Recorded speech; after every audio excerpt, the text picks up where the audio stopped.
Satu pesan itu adalah hijrah. Satu pesan yang sejak diajarkan kakeknya di masa kecil dulu selalu membuat gelisah dirinya.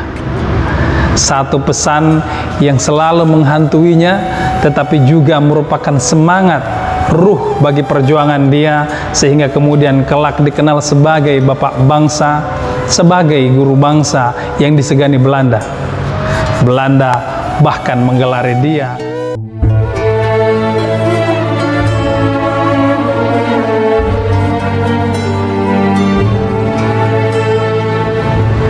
Host Cokro Aminoto sudah muak dengan perlakuan Belanda yang semakin semena-mena.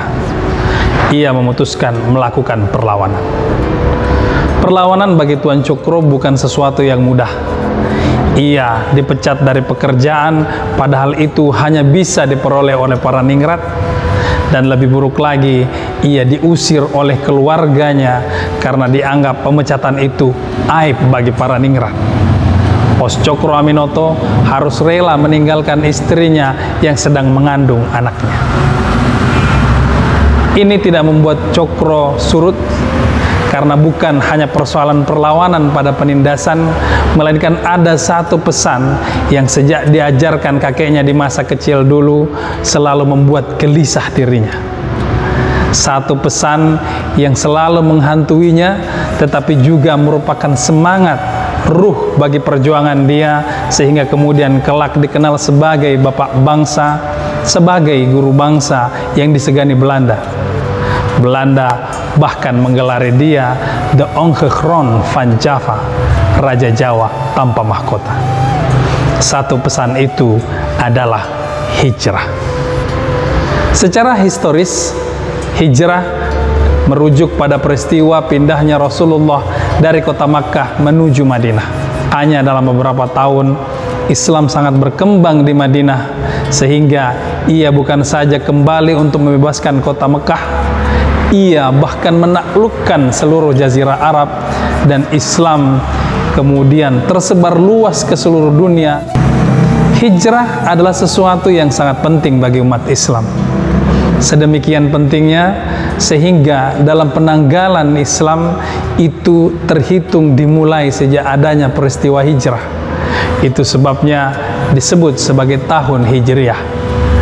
Ini sangat berbeda dengan penanggalan bagi yang lain, yang misalnya pada Masehi merujuk kepada kelahiran Isa Al-Masih, sehingga disebut sebagai tahun Masehi. Nurholis Majid, Cak Nur, melihat bahwa ini menggambarkan betapa umat Islam sangat menghargai gerak aktif. Kelahiran tidak dijadikan rujukan, sebab kelahiran adalah sesuatu yang pasif bagi yang dilahirkan.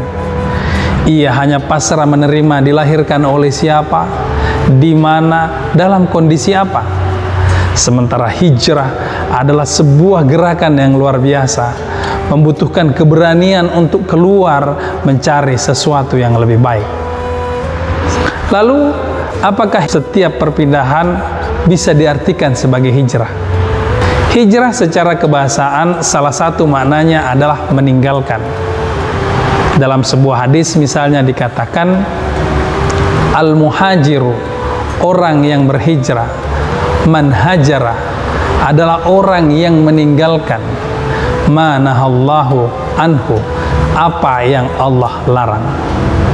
Dari sini kita bisa pahami bahwa hijrah adalah meninggalkan, adalah perpindahan dari sesuatu yang dilarang menuju sesuatu yang dianjurkan, atau dari sesuatu yang buruk menuju sesuatu yang baik.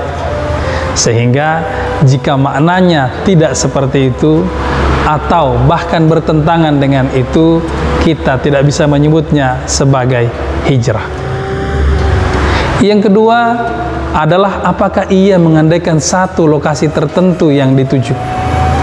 Bagaimana jika lokasi yang dituju ternyata lebih buruk, atau bahkan lebih buruk lagi, tidak sampai di lokasi, tidak pernah melihat lokasi itu karena keburu meninggal di perjalanan?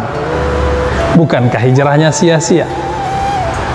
Buya Hamka menjelaskan bahwa Allah menggambarkan hijrah sedemikian indahnya di dalam Al-Quran. Di dalam Al-Quran, dalam surah An-Nisa dikatakan misalnya, wa may yakhruju min baitihi, dan barang siapa yang keluar dari rumahnya, muhajiran ilallahi wa rasulihi, berhijrah kepada Allah dan Rasulnya, summa yudrikhul maut, kemudian menemui kematian, faqad waqa'a ajruhu 'alallah, maka sungguh telah ditetapkan pahala baginya oleh Allah. Ini menunjukkan bahwa hakikat dari hijrah, yang dituju dari hijrah adalah Allah itu sendiri, adalah Rasulullah. Dengan kata lain, ia tidak terikat pada satu lokasi tertentu, apalagi perjalanan tertentu. Hijrah tidak akan pernah sia-sia, sebab ketika sudah memutuskan untuk berhijrah, entah perjalanannya sampai atau tidak, entah yang dituju itu lebih baik atau tidak, hijrahnya sudah bernilai ibadah oleh Allah, sebab hakikat hijrah sesungguhnya adalah Allah dan Rasulnya. Kembali ke peristiwa hijrah, di mana Rasulullah melahirkan suatu gerakan besar yang berhasil. Demikian juga dengan Hos Cokro Aminoto yang hijrahnya melahirkan satu gerakan bangsa yang luar biasa. Apa rahasia di balik itu? Kita akan bahas Jumat depan.